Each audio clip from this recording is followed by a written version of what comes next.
Now, I mentioned it before. Functions can but don't have to take parameters, and they can but don't have to return values. And therefore, let's write a second function.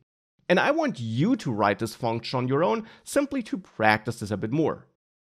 You should write a function with any name that makes sense to you that actually just prints a new line, and it should print the input that function receives. So that's your job. As a simplification, that function should only work with integer inputs, so no other types, since we don't know yet how we could accept different types.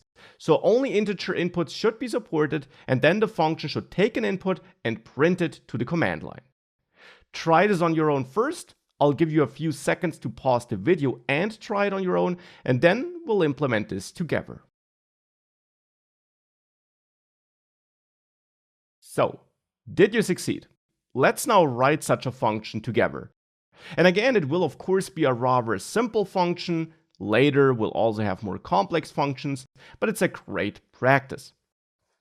Below the add function, though the position doesn't matter, I'll add the print number function. The name is up to you, but again, you should describe what that function does, and that function will in the end deal with outputting a number. So here, I'll then add my parentheses and the curly braces, and then I mentioned that this function should take an input, a parameter, therefore.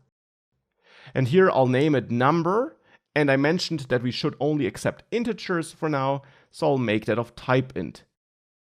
And between the curly braces, we can now output that number. And for that, of course, I can just grab this line of code from line 11, println, cut it, and add it here, and then output number. Again, it's a rather useless function since it just wraps one line of code, you could say, but it is a good practice. The interesting thing about this function is that that's a function that takes a parameter but doesn't return anything, because it doesn't need to. It just prints something to the command line. And therefore, we don't add any type after the function name and the parameter list, just as we didn't have anything after main. Now inside of name, we can now call print number, this function we just added, and then pass our integer number to it. And to make that function a little bit more useful, though that's of course optional and probably not something you did, we can of course switch from println to printf instead, and then format this in a more detailed way, so with richer formatting options, and for example say the number is, and then %v, and then output number like that. Now we added at least a little bit of extra utility to this custom function.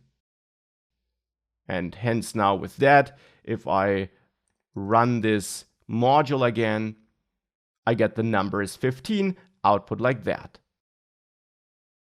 So that is working, and that's now a second custom function in action, this time a function with parameters or with one parameter, but without a return value. So the basic idea and syntax behind functions should be clear. Let's now dive into a special feature of Go, which we don't have in all programming languages. In Go, functions can return multiple values. Now, with that, I don't mean that you can have return multiple times in the same function. If I return this, for example, that would not work because this return statement, the second one, is never reached.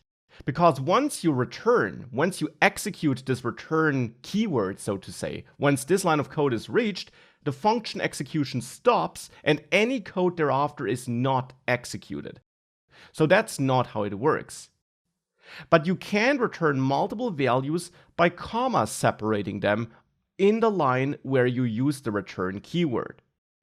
Now for the add function, that doesn't make a lot of sense, but what about these numbers? What if we would want to generate some random numbers here?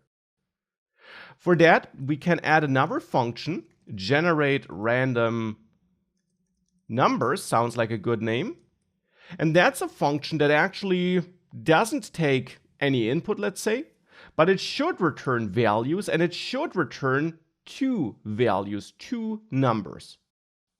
Now, first of all, we need to generate the random numbers.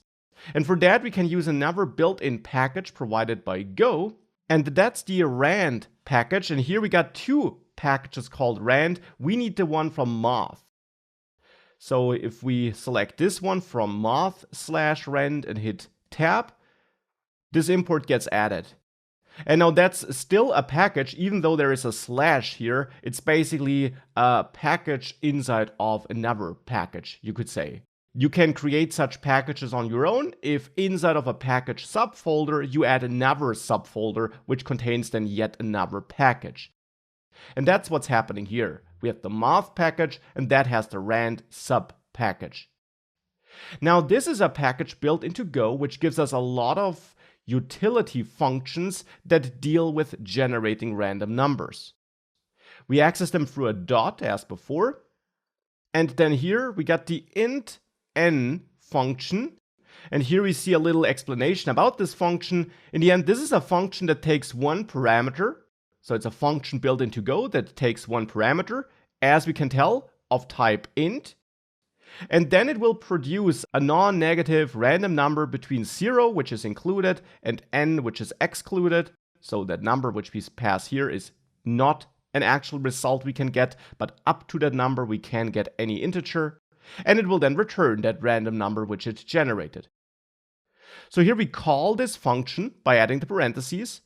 And since we want a parameter value here, we pass it, and that should be a non-negative integer, and I'll just pass in 10 here to generate a random number between 0 and 10, 10 excluded.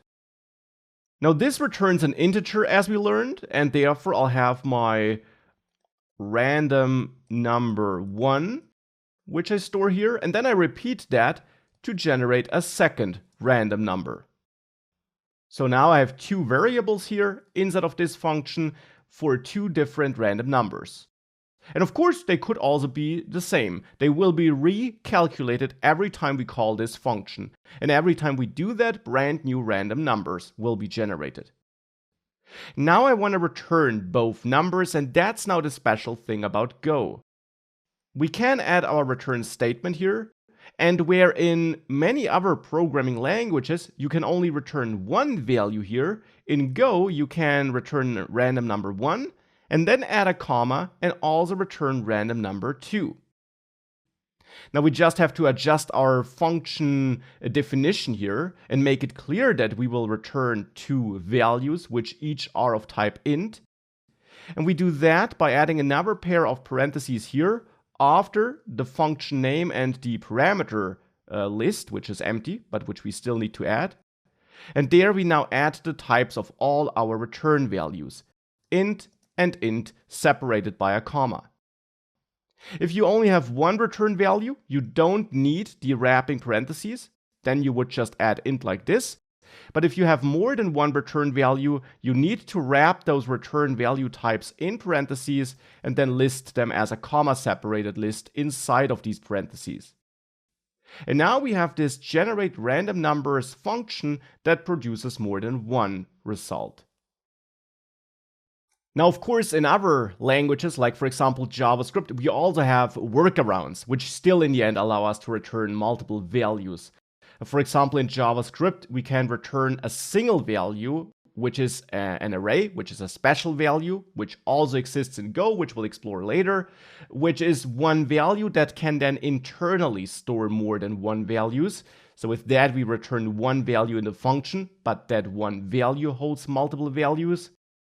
And we can do something similar in Python. There, it even looks very similar to what we do in Go. This is a so-called tuple. It's also one value, just as the array in JavaScript, but it's one value with multiple values internally. So there are ways in other programming languages as well, but in Go, it's built in just like that. But with that, we got our generate random numbers function. And now we can call that here to produce these random numbers here in the main function. For that, we call the function as we learned it, by using its name and adding parentheses thereafter.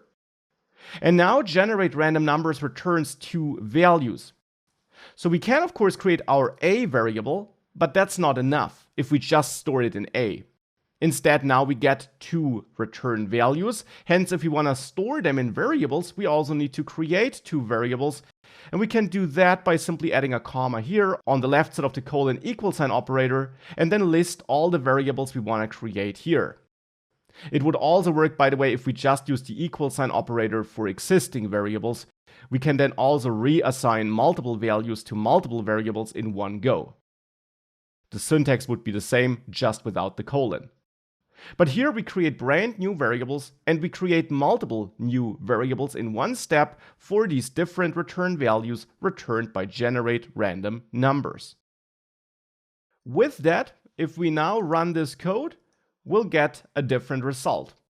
However, at the moment, we'll get the same result every time we run this, and that just has something to do with how this rand package and the random functions in there work. In order to produce different numbers every time we run this program, we would have to create a so-called source using a seed, and that's a little bit too advanced right now. I'll attach an article that dives a bit deeper into that if you're interested in it. For the moment, I'm fine with getting the same random numbers, which is not really random, but you get my point, because this section, of course, is all about writing and using custom functions, and that works quite well now also with multiple return values.